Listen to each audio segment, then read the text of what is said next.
Hey guys, Mysterious Man Toby here, and I will be reviewing the Attack on Titan anime. Well, I guess episode by episode, of course. I thought this would be a little fun thing to do because I am a huge Attack on Titan fan.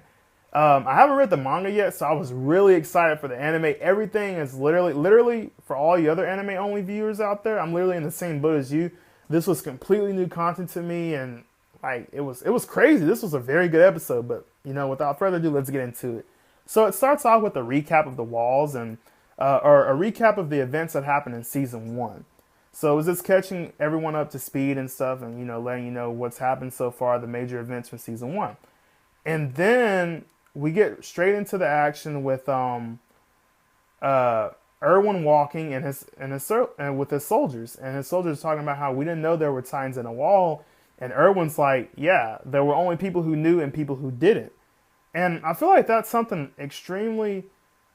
we really need to pay attention to because the tone of voice and the way Erwin looked when he said that was just alarming to me. It told me that literally Erwin's on to something, that there's something going on here, something above them that they don't know about, and it really angers Erwin. You could tell by the way he looked and the way he was walking. He was mad. He was mad as fuck. And then we have the Hanji and Pastor Nick interaction, which is crazy. Basically, Hanji's asking Pastor Nick for an explanation, like why the hell are there titans in the wall? And he's giving her the runaround, even going as far as to say, you need to pay me. And literally, Hanji's like, pay you? And that literally blows her off the wall. And that literally, she grabs him by his clothes, grabs him, literally holds him over the wall to where literally, if she lets go, he will fall to his death. And Pastor Nick is being such a douche, still not giving her anything in regards to what the hell is going on here. And he even goes as far as to say that literally, like, because she threatens to kill him, she threatens to drop him right then and there. And he's like, do it. Like, I don't care. And he says, we will fulfill our duty without fail. And I'm like, what the hell? What duty are you fulfilling here? Please elaborate. But he wouldn't elaborate, freaking little rat. And then, of course, Hanji calms down and she recollects herself and she's like, all right, whatever. Just throws him back over there. She's like, whatever, I'm not going to kill you. And she even says, she sits down and you can tell she's extremely frustrated. And she's like, I haven't felt this way since I first ventured out the walls. And that sounded like, it was a mix of, curiosity and excitement because that's just her character. And with a mix of how scared she was. Because literally, think about it. Think about it like this.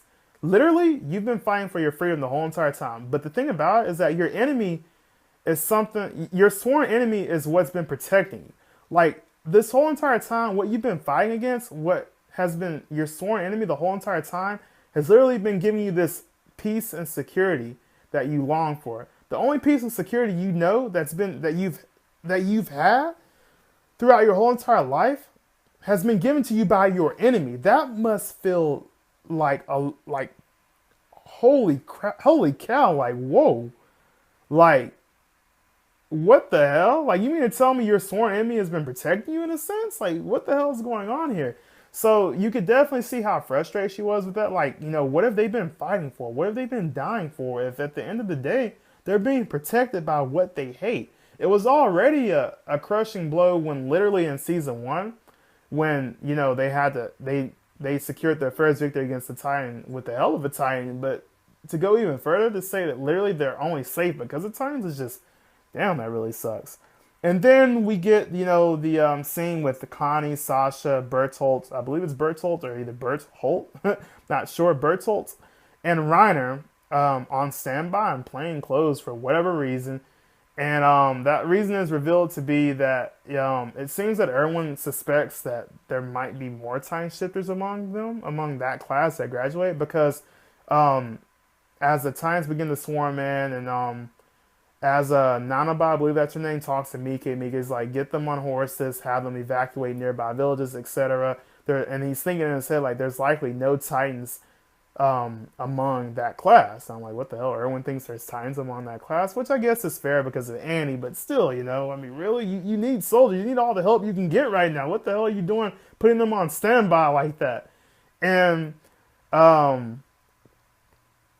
Literally, right before that, I love how Sasha's the only one who can hear the Titans coming, and I'm glad we're gonna get some look into her backstory with next week's episode. That's gonna be really interesting to me, at least, because how exactly did she grow up, and how is she so accustomed to the wilderness and whatnot? You know, how is she so comfortable in it? But anyways, past that, you know, they're executing, or before they're executing their plan, and the Titans begin to literally sprint out of nowhere as they're getting closer, and they're like, holy shit, they're gonna catch up. And Mike's like, no, they won't. I'm gonna lure them away. So he begins to lure them away to a place where he can fight them. And before I get into this crazy ending, before that happens, we get a look into what's become of Eren and Mikasa. And, you know, Eren wakes up, and you know he's just kind of, you know, he's just waking up, and he's just, it seems like he was just like trying to digest and understand what the hell he had just gone through. And I love the symbolism with the scarf. He's like, that has seen better days, and it really has. When you think about the flashbacks we've seen, it really has seen better days. And I love how the flashback really wasn't that long. It was nice. It was something to push the episode a little bit, but it didn't really take up too much of the episode. And then Armin busts in, and he's like, Titans have breached the wall. And you know, you can see that look in Eren's face. He's ready. He's ready to go. He's supposed to be recovering. And Eren is already ready. He's ready to get back out there and fight them, destroy them. And then we fast forward, or we zip right back to Mike. And Mike is fighting the Titans. He's down to about 4. And, you know, he figures, hey, I've bought enough time. It's time for me to head back. And he calls his horse. And then we see the abnormal Harambe gorilla. What? You know, Harambe gorilla same thing. But, you know, damn, what the fuck is that Titan exactly? We see it, and it just looks so mysterious and scary, honestly. And literally, he's just thinking, he's trying to draw a logical conclusion as to what the hell it's doing. Why isn't it attacking him? And he's like, whatever, you know, let me just wait for my horse and I can get the hell up out of here. And literally, as the horse is about to pass the Titan, the beast Titan, he picks it up and throws it at Mika. I'm like, what the hell? Like, out of nowhere. So what was his goal? Was his goal did he originally want to do that, or was that just coincidence? And literally, Mike gets caught slipping and literally gets injured by, you know, that one little small Titan. And then all of a sudden, the Beast Titan, you know, he walks up to him and he tells him to stop. So we see that ability to, you know, command other Titans, you know, seemingly as he's the alpha male. And, you know, he's just like, hey, stop, don't eat him yet. And Mike's scared, like, he's just scared out of his mind. He's like, what the hell? And I don't blame him, because literally when I was watching this, it felt like the Beast Titan was honestly, like, he was talking into Mike's soul and my soul. I was like, holy shit. Like, if I was in this situation, would I have the courage to fight? Or would I have been like Mike? Because that was scary. That was honestly, like, really scary. And I, like, again, shout out to the voice actor, because his voice was perfect for this scene. The kind of tone it set for this scene was just crazy. Crazy. It was really, really good. And then what really alarms me is that he was like, okay, what is that device that allows you to fly around? And literally, that tells me one thing.